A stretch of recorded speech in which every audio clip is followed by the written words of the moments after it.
అంటే +3 అంటే ఏమైందండి మీకు చాలా డేంజర్ అది యాక్చువల్గా చెప్పాలంటే ఒక్కొక్క సబ్జెక్ట్కి 60 మార్కులు ఉంటాయి మీకు 20 క్వశ్చన్లు కాబట్టి మామూలుగా చూస్తేనే 3 సబ్జెక్టులే 180 మార్క్స్కే మీకు కౌంట్ అవుతుంది ఇక్కడ ఎగ్జామ్ వచ్చి 180కి ఉంటుందండి ఎగ్జామ్ వచ్చి 240కి ఉంటుంది బట్ మీకు క్యాలిక్యులేట్ చేసేది 180గా క్యాలిక్యులేట్ చేస్తారు అది 180లో బెస్ట్ 3 తీసుకుంటారు ఆ బెస్ట్ 3 ఏదైనా పర్వాలా మీరు చదివిన దానికి రిలేటెడ్ అవ్వక్కర్లా మీరు సైన్స్లో ఎంపీసీ కానీ బైపీసీ కానీ చదివి సరిపోతుంది 12థ్లో మీరు 2023లో పాస్ అయినా చాలు 2024లో పాస్ అయినా చాలు 2025లో రాస్తున్నా పర్వాలా ఈ 3 సంవత్సరాల్లో ఎప్పుడు మీరు క్లాస్ 12th అయినా కూడా పర్వాలా ఒకవేళ ఏదన్నా కారణం చేత మీరు బెటర్మెంట్ కానీ లేదా క్యాన్సిల్ చేసుకుని రాసినటువంటి ఇయర్ ఏదైనా ఉన్నట్లయితే 12th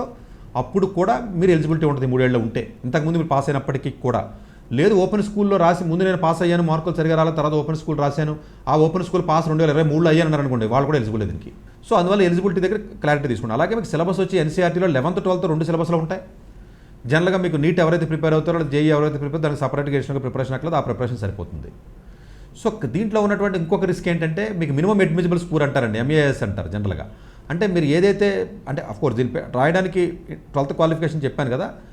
ఓపెన్ కేటగిరీ 60% ఉంటే చాలండి దీనికి మామూలుగా జేఈ లాంటి దానికైతే అడ్వాన్స్డ్ అయితే మీకు 70% ఉండాలంటారు ఇంటర్ దీనికి 60% మీరు ఇంటర్ మార్కులు ఉన్నట్లయితే సరిపోతుంది ఆ 60% మ్యాథ్స్ ఫిజిక్స్ కెమిస్ట్రీ కాదు ఓవరాల్ 60% రావాలి ఒకవేళ రిజర్వేషన్ ఎస్సీ ఎస్టీ ఉన్నట్లయితే 55% సరిపోతుందండి ఈ మినిమం అడ్మిసిబుల్ స్కోర్లో ఉన్న రిస్క్ ఏంటంటే ఈ ఎగ్జామ్లో అన్నీ కూడా మినిమం అడ్మిసిబుల్ స్కోర్ అంటే టాప్ 100 మందిని తీసుకుంటారు ఇప్పుడు కెమిస్ట్రీ ఉంది 100 మందిలో యావరేజ్ చేస్తారు ఒక 60కి ఓ 45 వచ్చినాయి అనుకోండి average of top 100 students in the chemistry subject దాన్ని 0.9తో మల్టిప్లై చేస్తారు అది మినిమం అడ్మిసిబుల్ అది 0.2తో మల్టిప్లై చేస్తారు 0.2తో మల్టిప్లై చేసిన వచ్చిన స్కోర్ మినిమం అడ్మిసిబుల్ స్కోర్ అంటే మీకు మినిమం అడ్మిసిబుల్ స్కోరు ఇంత రావాలి అది అట్లాగే ప్రతి సబ్జెక్ట్లో కూడా టాప్ 100 తీసుకుని దాన్ని 0.2తో మల్టిప్లై చేస్తే వచ్చింది మినిమం అడ్మిసిబుల్ స్కోర్ ఆ మినిమం అడ్మిసిబుల్ స్కోర్ తర్వాత మీ రిజర్వేషన్ బట్టి మళ్ళీ మీ క్వాలిఫైయింగ్ స్కోర్ వేరు క్వాలిఫైయింగ్ వేరు మినిమం అడ్మిసిబుల్ స్కోర్ వేరు minimum admissible score is different qualifying score is different qualifying score depends upon the your reservation